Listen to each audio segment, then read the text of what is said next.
लोकसभा चुनाव से कुछ महीने पहले सुप्रीम कोर्ट ने गुरुवार को 6 साल पुरानी इलेक्टोरल बॉन्ड स्कीम पर तत्काल प्रभाव से रोक लगा दी है। सुप्रीम कोर्ट ने कहा कि ये स्कीम असंवैधानिक है, बॉन्ड की गोपनीयता बनाए रखना असंवैधानिक है, यह स्कीम सूचना के अधिकार का उल्लंघन है। अब 13 मार्च को पता चलेगा किस पार्टी को किस व्यक्ति ने कितना चंदा दिया। कोर्ट ने इलेक्शन कमीशन से 13 मार्च तक अपनी ऑफिशियल वेबसाइट पर इलेक्टोरल बॉन्ड स्कीम की जानकारी पब्लिश करने के लिए कहा है। इस दिन पता चलेगा कि किस पार्टी को किसने कितना चंदा दिया। यह फैसला 5 जजों ने सर्वसम्मति से सुनाया। आइए जानते हैं क्या है इलेक्टोरल बॉन्ड, कब हुई थी शुरुआत और सुप्रीम कोर्ट ने इस पर क्यों रोक लगाई है।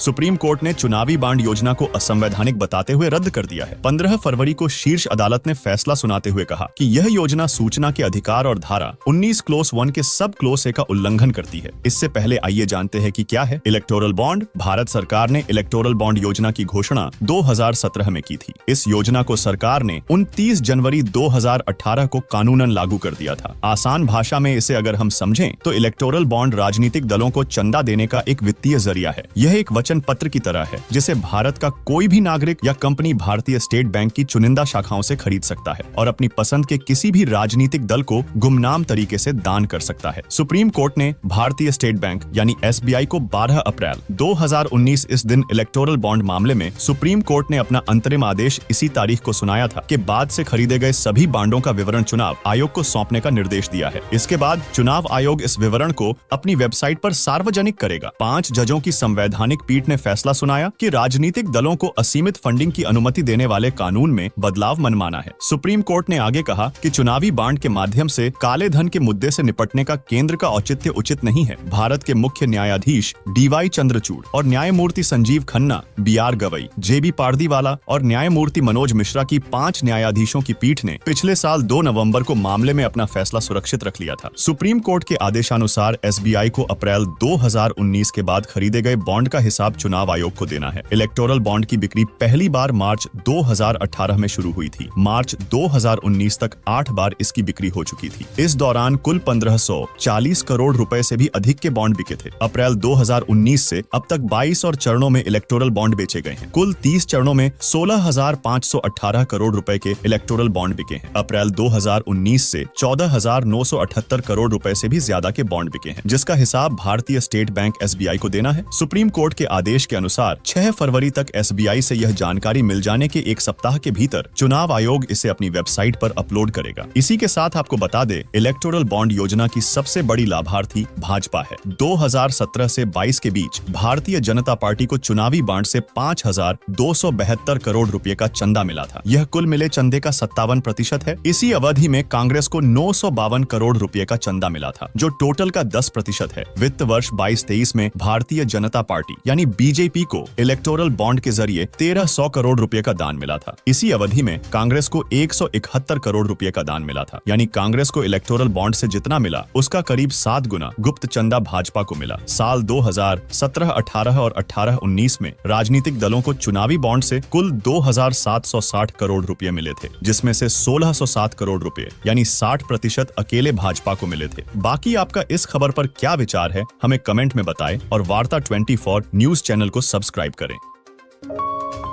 आप देख रहे हैं वार्ता 24।